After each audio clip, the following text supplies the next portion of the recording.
YouTube Tamil மக்களுக்கு வணக்கங்க. இன்றைய தலைப்பு பார்த்தீங்கன்னா, பச்சை மிளகாய் குருமா, காய்கறி குருமா தான் பார்க்க போறோம்.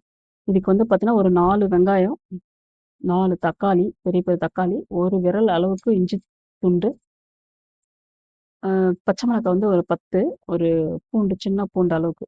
இது எல்லாமே வந்து நீங்க தோல் உரிச்சு இத போல நீங்க அரிஞ்சு எடுத்து வச்சுக்கங்க. இது எல்லாமே வந்து நம்ம வந்து வதக்கி எடுக்க போறோம்.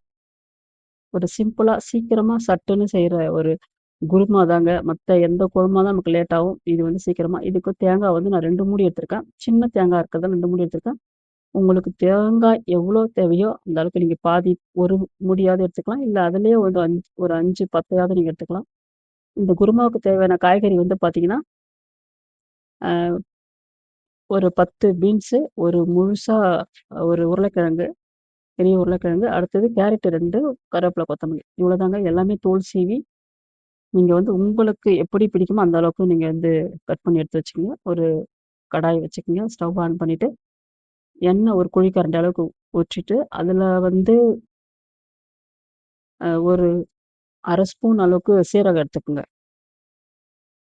சீரகம் வந்து அதுல கொஞ்சம் பொரிஞ்ச பிறகு, இந்த வெங்காய, தக்காளி நம்ம போட்டு வதக்க போறோம்.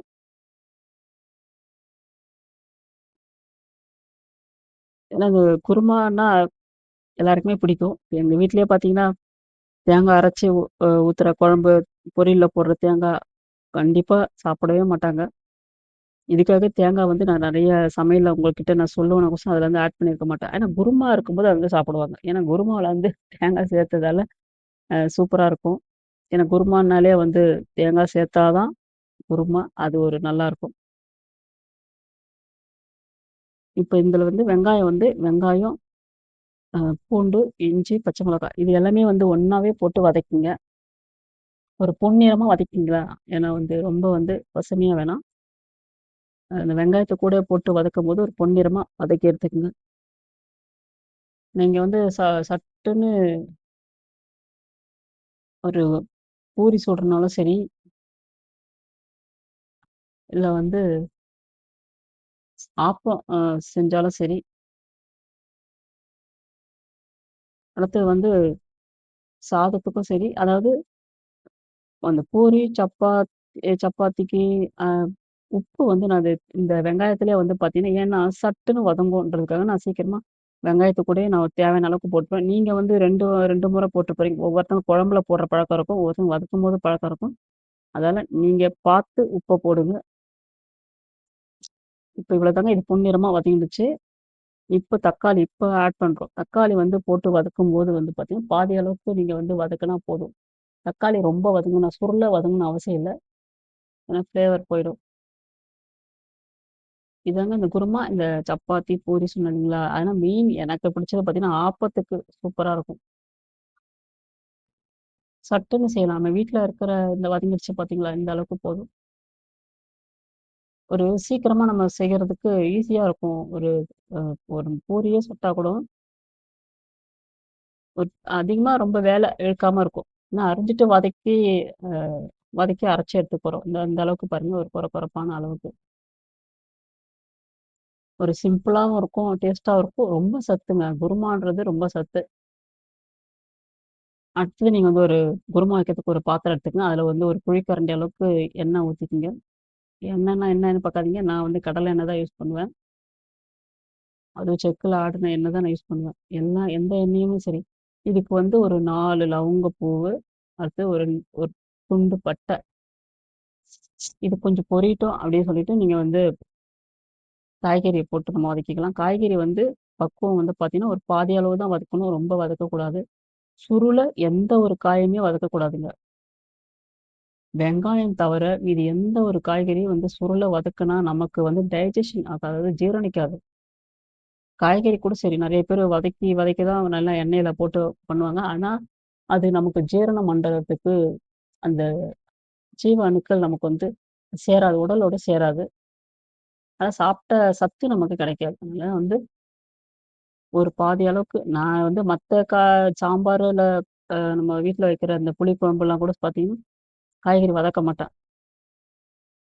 வெங்காயம், தக்காளி வதக்கறதோட சரி. இது வந்து பார்த்தீங்கன்னா, குருமாக்காக லைட்டா நான் வதக்குறேன். அதாவது கொஞ்சம் பாதி பக்குவத்துக்கு. ஏன்னா இது வந்து குருமா வந்து சட்டுன்னு சீக்கிரமா வேலையாகிற குழம்பு. சட்டுன்னு வைக்கிற ஒரு குழம்பு. அவ்வளோதாங்க ஒரு பாதி அளவுக்கு. இதில வந்து மஞ்சத்தூள் வந்து ஒரு 1/2 ஸ்பூன் சேர்த்துக்கங்க. ஏன்னா மிளகாய் தூள் சேர்க்கலல்ல. அதுக்காக மஞ்சத்தூள் நீங்க சேர்த்து கொஞ்சம் இந்த பாதி அளவுக்கு வதக்கிட்டு, நம்ம அரைச்ச விழுத வந்து இதில சேர்த்துக்கலாம்.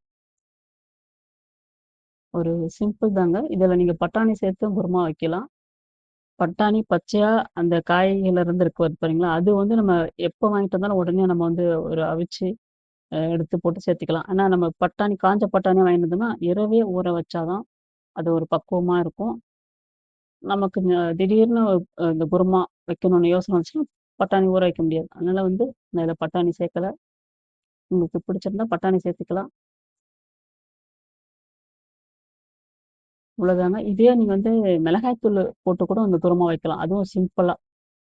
எப்படின்னா, அந்த வெங்காயம், தக்காளி, இஞ்சி, பூண்டுலாம் வதக்குறீங்களா? வதக்குனது பிறகு லாஸ்ட்டா மிளகாய் தூள போட்டு அந்த வெங்காயம், தக்காளி கூடயே வந்து வதக்கணும். தேவையான அளவுக்கு குழம்பு மிளகாய் தூள போட்டு நீங்க வதக்கி, அதுக்கப்புறமா நீங்க மிக்ஸியில அரைச்சு, நீங்க எடுத்து வச்சு சாந்தா வச்சு, இந்த மாரி நீங்க காய்கறி வதக்கி அதில சேர்த்துக்கலாம். பச்சை மிளகாய் ஏன்னா எல்லாருக்கும் பச்சை மிளகாய் வந்து ஒத்துக்குமான்னு தெரியாது. அதால நீங்க மிளகாய் தூள் போட்டு இந்த குருமா வந்து சிம்பிளா, சூப்பரா, சீக்கிரமா செய்யலாம். நம்ம வதக்கி செய்றதால வந்து ரொம்ப நேரம் கொதிச்சுட்டே இருக்கணும், அப்படி குழம்பு வெடிப்படிக்கும் அப்படின்றதெல்லாம் கிடையாது. அவ்வளோதாங்க இத நம்ம வந்து கொதிக்க விட்டுருவோம். கொதிச்சுச்சு நம்ம வந்து காய்கறி வந்து வெந்துருச்சு. இப்ப அரைச்சு வச்ச தேங்காய் வந்து நம்ம சேர்க்க போறோம். இந்த தேங்காவும் பார்த்தீங்கன்னா, ஒரு 2, 3 கொதி தாங்க. ரொம்ப கொதிக்க விட்டா நம்ம டேஸ்ட்டு போயிடும். அதில வந்து அந்த ஃப்ளேவர் போயிடும். அதோட சத்து போயிடும். அதில வந்து ஒரு 2, 3 கொதி மட்டும் ஒரு தள தள தளன்னு கொதிச்சா போதும். அத நீங்க கலக்கி விட்டுட்டீங்கன்னா, ஒரு சூப்பர் குருமா ரெடி. நீங்க இதுவே கொஞ்சம் நானு சாதத்துக்காக கொஞ்சம் லைட்டா தண்ணி கலந்துருக்கேன். நீங்க வந்து ஒரு பூரிக்கும் சரி, ஆப்பத்துக்கும் சரி கொஞ்சம் தண்ணி குறைச்சிட்டீங்கன்னா, கொஞ்சம் திக்னஸா இருக்கும். நம்ம சாப்பிடுறதுக்கு நல்லா சூப்பரா இருக்கும். அவ்வளோதாங்க 2 விதமா அந்த குருமாவே நம்ம பண்ணலாம். ஒண்ணு பச்சை மிளகாய் குருமாவா பண்ணலாம். இல்ல மிளகாய் தூள் குருமாவா நம்ம பண்ணலாம். இந்த மிளகாய் தூளும் அந்த பச்சை மிளகாய் மாரியே நம்ம வந்து வதக்கணும். அவ்வளோதாங்க. ரெடி. இது கூட வந்து நீங்க அவிச்ச முட்டை இருந்துச்சுன்னா, இந்த குருமாவுல நீங்க போட்டுக்கலாம். போட்டு நம்ம வந்து சேர்த்து சாப்பிடும்போது இன்னும் சூப்பரா இருக்கும். இல்ல முட்டை குருமா கூட நீங்க சிம்பிளா இது மாரி கூட இதே மெத்தட்ல வைக்கலாம். முட்டைய அவிச்சு எடுத்து போட்டு இதே மெத்தட்ல நம்ம செஞ்சு திக்னஸா வச்சுக்கலாம். முட்டை குருமா. காலிஃப்ளவரும் இந்த இந்த மெத்தட்லயே நம்ம வைக்கலாம். காலிஃப்ளவர் கூட வந்து நீங்க உருளைக்கிழங்கு போட்டு வைக்கலாம். அதுதான் கொஞ்சம் நல்லாயிருக்கும். மத்தபடி காய்கறி சேர்க்கறது இல்ல. இப்ப சூப்பரா குருமா ரெடி ஆயிடுச்சு.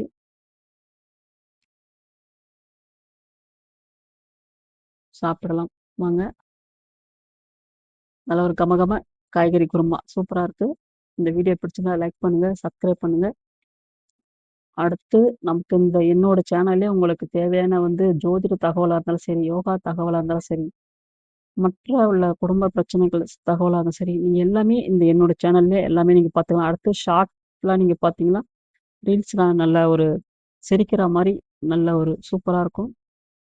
அதனால என்னோட சேனல் நீங்க சப்ஸ்கிரைப் பண்ணி வச்சுக்கோங்க. உங்களுக்கு உபயோகமா இருக்கும். நன்றி.